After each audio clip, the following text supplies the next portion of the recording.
സ്ഥാനാർത്ഥിയായി ഞാൻ ഉള്ളപ്പോൾ പോലും ദേശീയ തലത്തിൽ നിന്നൊരു നേതാവിനെയെങ്കിലും അയച്ചു തരണമെന്ന് പറഞ്ഞതിനും ഒരു കാരണവശാലും കോൺഗ്രസുമായി വേദി പങ്കിടുന്ന ഒരു നിലപാട് അവർക്ക് സ്വീകരിക്കാൻ കഴിയില്ല. തൃണമൂലിൻ്റെയും കോൺഗ്രസിൻ്റെയും ലീഡർഷിപ്പും കൊടികളും ഒരേ സ്റ്റേജിൽ വന്നു കഴിഞ്ഞാൽ അത് ബംഗാളിലെ അവരുടെ രാഷ്ട്രീയത്തിന്, അവർ ഉയർത്തുന്ന anti Congress, anti communist, anti BJP രാഷ്ട്രീയത്തിന് അത് ബുദ്ധിമുട്ടുണ്ടാക്കും എന്നതാണ് അവസാനമായി അവർ പറഞ്ഞത്.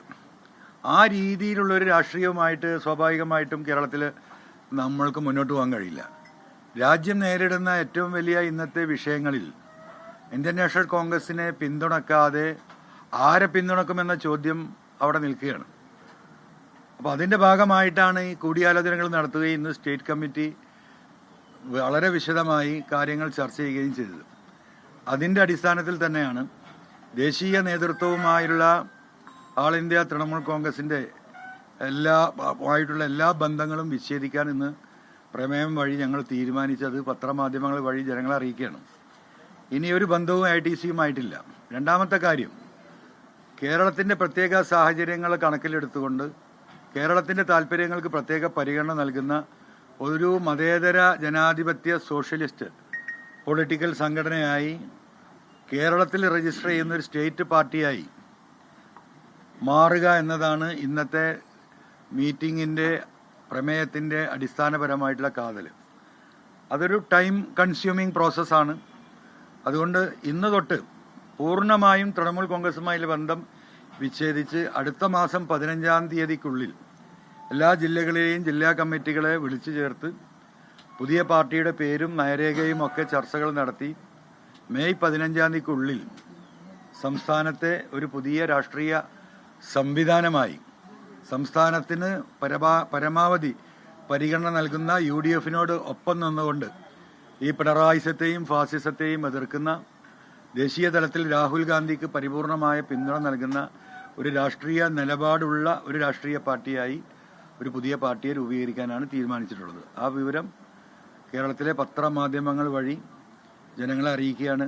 ഇത്രയും കാലം ഞങ്ങൾക്ക് പിന്തുണ നൽകിയ ജനങ്ങൾ, ഇവിടുത്തെ സാധാരണക്കാരായ പ്രവർത്തകർ, ബഹുമാന്യരായ പത്രമാധ്യമ പ്രവർത്തകർ, എല്ലാവർക്കും ഈ അവസരത്തിൽ ഇത്രയും കാലം നിങ്ങൾ നൽകിയ സപ്പോർട്ടിനും നിങ്ങൾ നൽകിയ സഹായങ്ങൾക്കും നന്ദി അറിയിക്കുക കൂടി ചെയ്യണം. UDFുമായി കൂടുതൽ ചേർന്ന് പ്രവർത്തിക്കുക എന്നുള്ള ഉദ്ദേശം തന്നെയാണ്. കാരണം UDFുമായി ചേരാൻ കോൺഗ്രസ് ഇല്ലാത്തൊരു UDF ഇല്ലല്ലോ. കോൺഗ്രസുമായി ചേർന്ന് പ്രവർത്തിക്കാൻ കഴിയില്ല എന്ന് പറഞ്ഞാൽ പിന്നെ UDFുമായി പ്രവർത്തിക്കാൻ കഴിയില്ല. ആ ഒരു മതിലുണ്ടാക്കുന്ന പ്രതിസന്ധി അത് പരിഹരിക്കപ്പെടണം. ആ നിലക്ക് തന്നെയാണ് അവരുമായിട്ടുള്ള ബന്ധം വിച്ഛേദിക്കാൻ തീരുമാനിച്ചത്.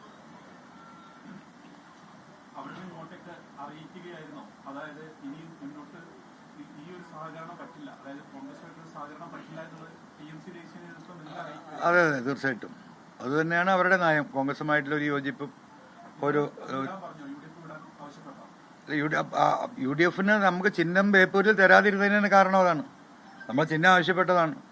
കോൺഗ്രസുമായി ബന്ധപ്പെട്ടുള്ള ചിഹ്നം നൽകാൻ കഴിയില്ല എന്ന് അവർ അറിയിച്ചാണ്. തീർച്ചയായിട്ടും അതെ അതെ, കോൺഗ്രസുമായി അവർക്ക് സ്റ്റേജ് പങ്കിടാൻ കഴിയില്ല. അത് അവർ ബംഗാളിലെ ഇലക്ഷനെ ബാധിക്കും എന്നായിരുന്നു അവർ പറഞ്ഞത്.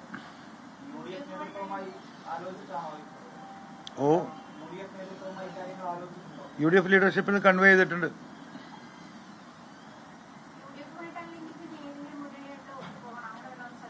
ഇല്ലല്ല, നമ്മൾ UDFുമായി ഒത്തുചേർന്ന് ഈ പിണറായിസത്തെയും ദേശീയ ഫാസിസത്തെയും എതിർക്കുന്ന നിലപാടുമായി മുന്നോട്ട് പോകാമെന്നില്ല.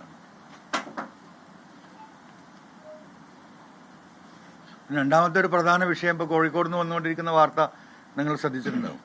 ഈ തെരഞ്ഞെടുപ്പിൽ അട്ടിമറി നടക്കപ്പെടുമെന്ന് ഏറ്റവും കൂടുതൽ ഭയപ്പെടുന്ന ഒരു വ്യക്തിയാണ് ഞാൻ. തുടക്കം മുതലേ ഇത് പറഞ്ഞു വന്നതാണ്. ഇപ്പോൾ കോഴിക്കോട് വെള്ളിമാട് കുന്നിലെ JDT ഇസ്ലാം ഹൈസ്കൂളിലാണ് 13 ജില്ലയിലെ 8 നിയോജക മണ്ഡലങ്ങളുടെയും പോളിംഗ് മെഷീനുകൾ സൂക്ഷിച്ചിട്ടുള്ളത്. PV അൻവർ മാധ്യമങ്ങളെ കാണുകയായിരുന്നു. തൃണമൂൽ കോൺഗ്രസ് വിട്ടു എന്ന അറിയിപ്പാണ് ഇപ്പോൾ ഈ മാധ്യമപ്രവർത്തകർക്ക് മുന്നിൽ PV അൻവർ നടത്തിയിരിക്കുന്നത്. പുതിയ പാർട്ടി രൂപീകരിക്കാൻ പോവുകയാണ്, ആ നീക്കത്തിലേക്കാണെന്ന് പറയുന്നു. നിലപാട് വ്യക്തമാക്കുകയായിരുന്നു കളമശ്ശേരിയിൽ PV അൻവർ.